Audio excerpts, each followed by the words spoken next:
ঋণের বোঝা মাথায় নিয়ে পেশা পরিবর্তন করার সিদ্ধান্ত নিয়েছে কলাপাড়া উপজেলার কয়েক শত জেলেরা। ভরা মৌসুমে এবং শীত শেষ হলেও এখন পর্যন্ত ইলিশ সহ কোনো প্রকার মাছ পাচ্ছেন না আলিপুর মহিপুর কুয়াকাটার জেলেরা। এতে অভাব অনটন আর অনিশ্চয়তায় পড়েছেন তারা। কাঙ্ক্ষিত ইলিশের আশায় ধার দেনা করে এবং এনজিও থেকে ঋণ নিয়ে জাল বানিয়ে নৌকা মেরামত করলেও সেই ঋণ পরিশোধ নিয়ে অনেকটা বিপাকে পড়েছেন এই উপকূলের জেলে পরিবারগুলো। জামু কি জামু না কোম্পানি বোর্ড সার্ব মানুষ অনেক কুড়িগা মানুষ তাই 16গা মানুষ তাই 12গা বোর্ড সারানোর দিন মানুষ কিরকম কই হে গেছি গিয়া ফোন দিন কিরকম কই আমি না না আমি যাম না কা আমাদের আমরা বাজার করিয়ে যাই লক্ষ লক্ষ টাকা ঋণ করিয়ে যাই যাইয়ের জায়গা কলা দিয়ে আমরা গাঙ্গে যাই। গাঙ্গে যাওয়ার পর জেলেরা বলছেন কাঠের তৈরি অনুমোদনহীন ট্রলিং বোর্ডের নিষিদ্ধ জাল ব্যবহার করে মারা হচ্ছে মাছের পোনা।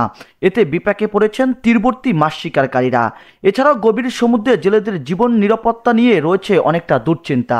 এই জিজ্ঞানের পরে এরা রাউন্ড করছে, গুল্লিরা করছে পর আমাকে মানুষ লোকজন 3 জন ডাকে হয়ে গেছে গুল্লি খেয়ে।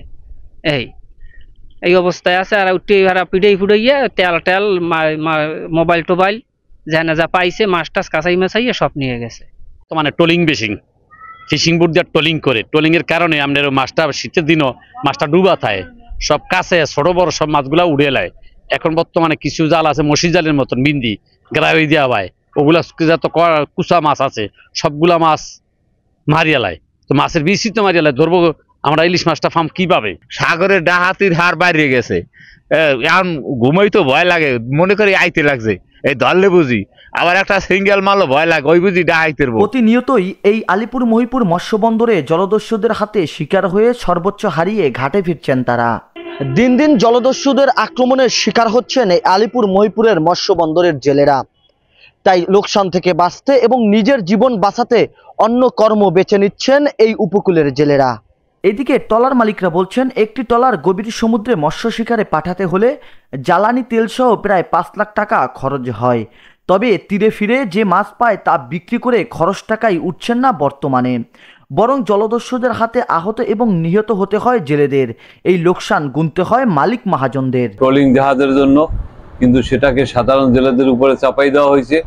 এ ব্যাপারে আমরা সরকারের কাছে জোরালোভাবে কয়েকবার আবেদন করছি, লিখিত হোক আইনিভাবে হোক, কিন্তু আসলে কোনো ফয়সালা আমরা কিছুই পাই নাই।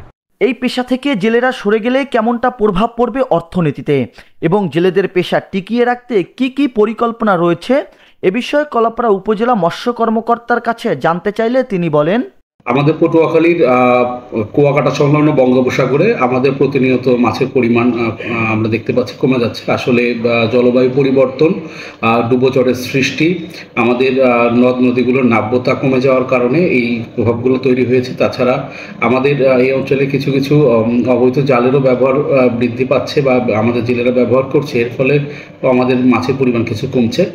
তবে যে সকল জেলেরা এখন ঋণগ্রস্ত হয়ে পড়েছেন, আমরা আমাদের ঊর্ধ্বতন কর্তৃপক্ষের মাধ্যমে সরকারের কাছে আমরা আবেদন জানিয়েছি যে আমাদের এই ঋণগ্রস্ত জেলেদের কিছু করা যায় কিনা।